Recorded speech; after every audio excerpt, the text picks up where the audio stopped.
온 목사와 성경 읽기 마태복음 2장입니다. 오늘도 하나님의 귀 말씀 함께 읽으면서 주님의 놀라운 은혜를 받기를 주 이름으로 축복합니다. 마태복음 2장 함께 읽겠습니다.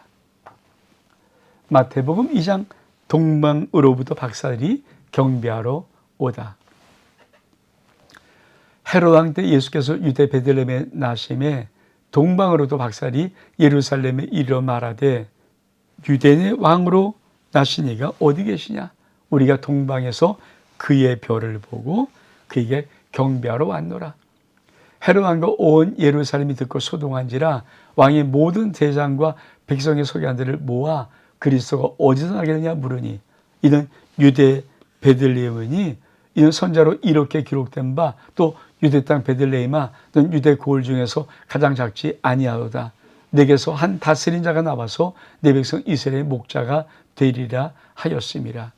이 헤롯이 가만히 박사들을 불러 별이 나타난 때를 자세히 묻고 베들레헴으로 보내매 이르되 가서 아기에 대하여 자세히 알아보고 찾거든 내게 구하여 나도 가서 그에게 경배하게 하라. 박사들이 왕의 말을 듣고 갈새 동방에서 보던 그 별이 문득 앞서 인도하여 가다가 아기 있는 곳 위에 머물러 서 있는지라. 그들이 별을 보고 매우 크게 기뻐하더라.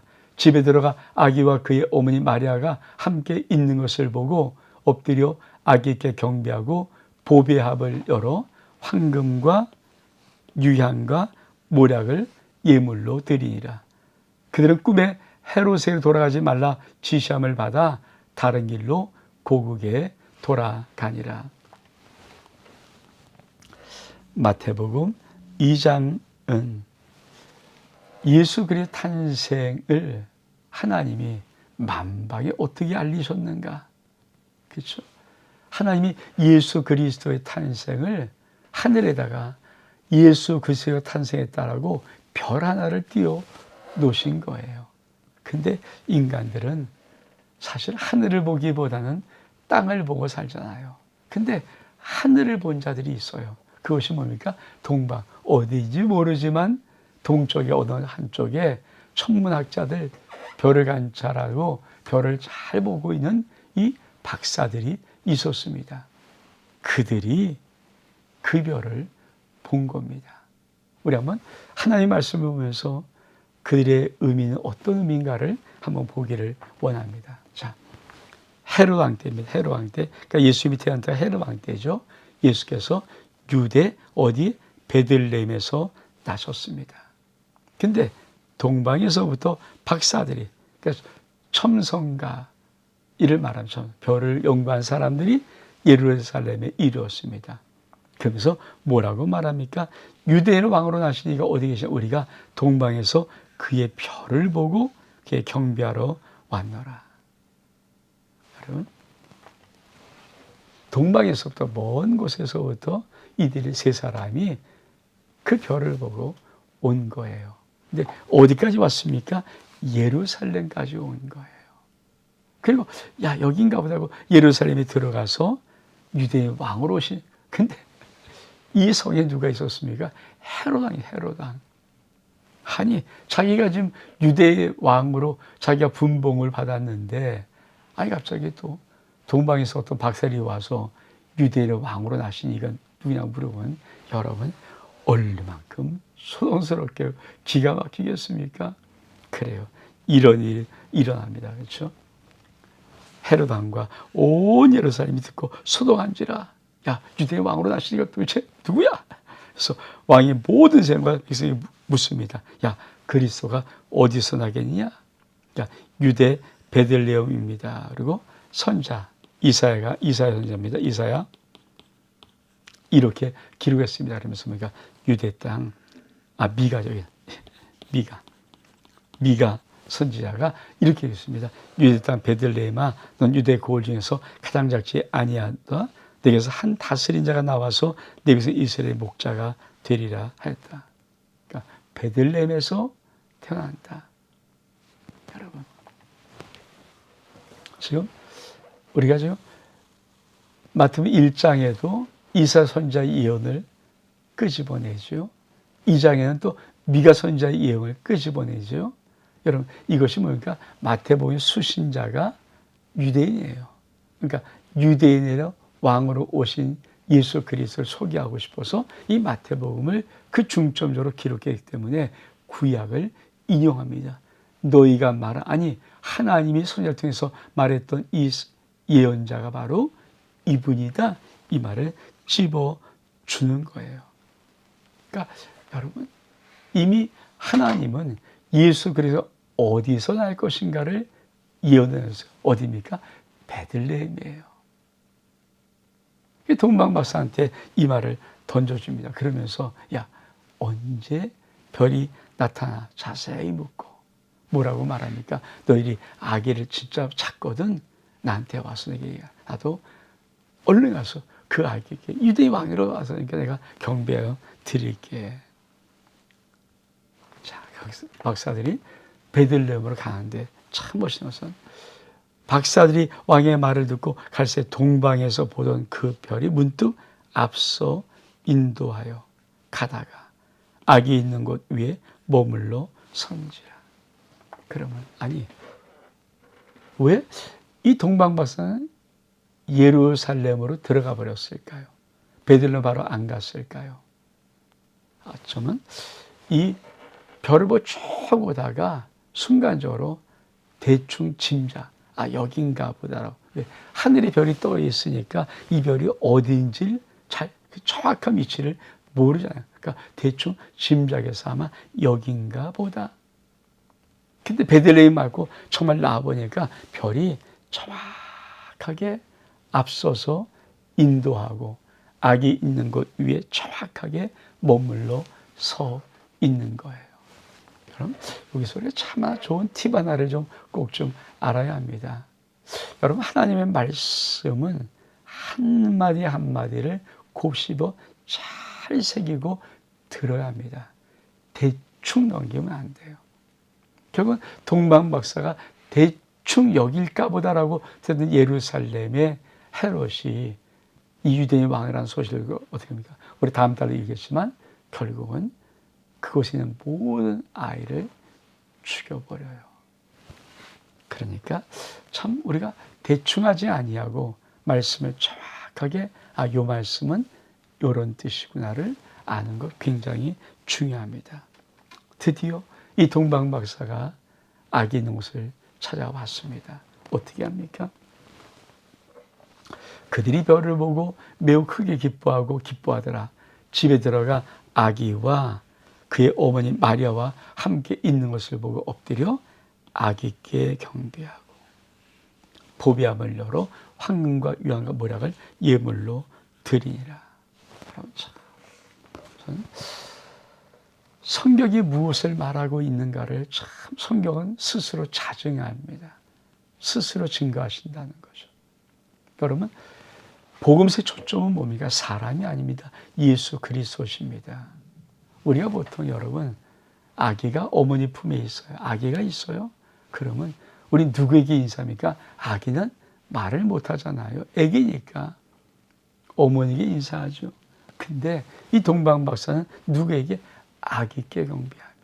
아기와 어머니가 분명히 있었어요. 근데 아기께 경배합니다. 우리의 경배 대상은 사람 아닙니다. 그래서 카톨릭에서 마리아를 숭배하는 것, 그거 정말 잘못된 것입니다. 사람은 숭배 대상이 아닙니다. 설사 예수 그리스도를 낳은 어머니일지라도 마리아는 사람일 뿐입니다. 그것을 이 성경이 이렇게 자증하는 거예요. 스스로 말해주는 거예요. 아기께 경배하고 누구에게 경배합니까?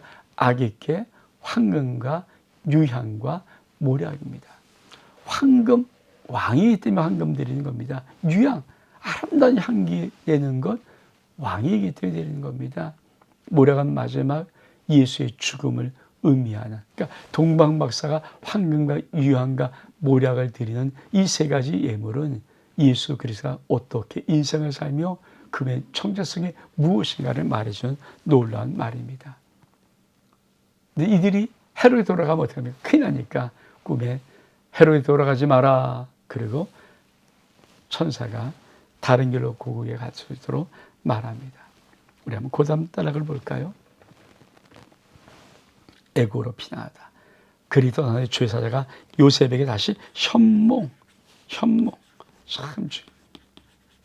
꿈에서 나타나서 말하는 겁니다. 현몽에 이르되 헤롯이 아기를 죽이려니 일어나 아기와 그 어머니를 데리고 애굽으로 피하여 내가 내게 이르기까지 거기 있으라 하시니 요셉이 일어나 밤에 아기와 그 어머니를 데리고 애굽으로 떠나가 헤롯이 죽기까지 거기 있었으니 이는 주께서 선지자로 통하여 말씀하신 바 애굽에서 내 아들을 불렀다 함을 이루하심이라. 이에 헤롯이 박살에게 속은 줄 알고 심히 노하여 사람을 보내어 베들레헴과 그 모든 지경 안에 있는 사내아이를 박살에게 자세히 알아본 그때를 기준하여 2살 아래부터 그 아이를 다 죽이니 이는 선지자 예레미야 또 선지자 예레미야를 통해서 말씀하신 바 라마에서 슬퍼하며 크게 통하는 소리가 있으니 야엘이 그 자식을 위하여 애곡하는 것이라. 그 자식이 없으므로 위로받기를 거절하였다함을 이루려 짓느니라. 여러분 참 꿈에 얼른 죄사자가 요셉의 현망 꿈에 다시 말하는 겁니다. 아기를 데려 빨리 애굽으로 가라. 근데 여러분 우리가 알자. 아니 요셉과 마리아는 얼마큼 가난했는지 아기를 낳을 때 그렇죠 말구에서 낳았어요. 왜? 뭐 얘기는 그 여관에 방이 없었어요.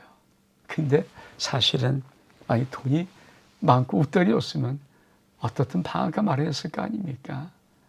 근데 가난했어요. 근데 어떻게 애굽으로 갈 수 있는 그 피난 길을 갈 수 있었을까? 그렇죠. 동방 박사가 와서 뭘 줬어요? 황금을 줬어요. 황금을 줬어요. 그러니까 이 황금이 뭡니까? 아기 예수가 부모님과 함께 애굽으로 피난하는 도피 자금이 된 거죠. 참 하나님이 놀라운 여호와 일에 준비하시는 하나님. 이걸 잠깐 좀 우리 좀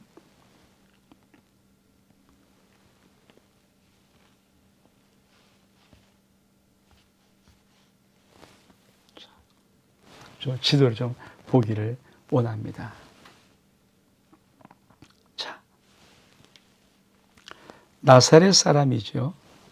나사렛에서 그렇죠. 우리 예수님이 말했던 나사렛. 근데 베들레헴이 여기 있으면 여기. 여기가 베들레헴. 예루살렘은 여기. 그렇죠. 그러니까 갈릴리에서부터 여기까지 베들레헴까지. 그렇죠. 베들레헴에서부터 어디까지?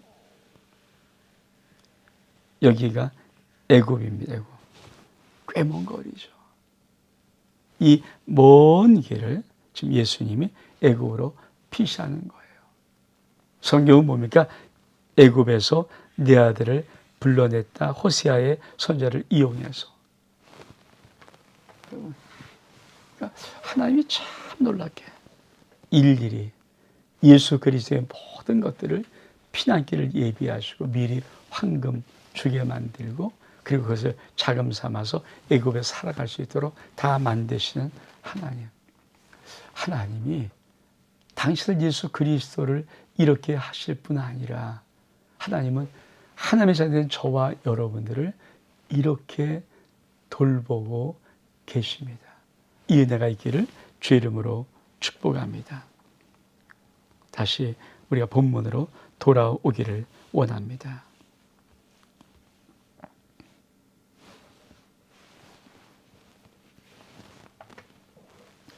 애굽에서 이스라엘 땅으로 헤롯이 죽은 후에 죽였어요.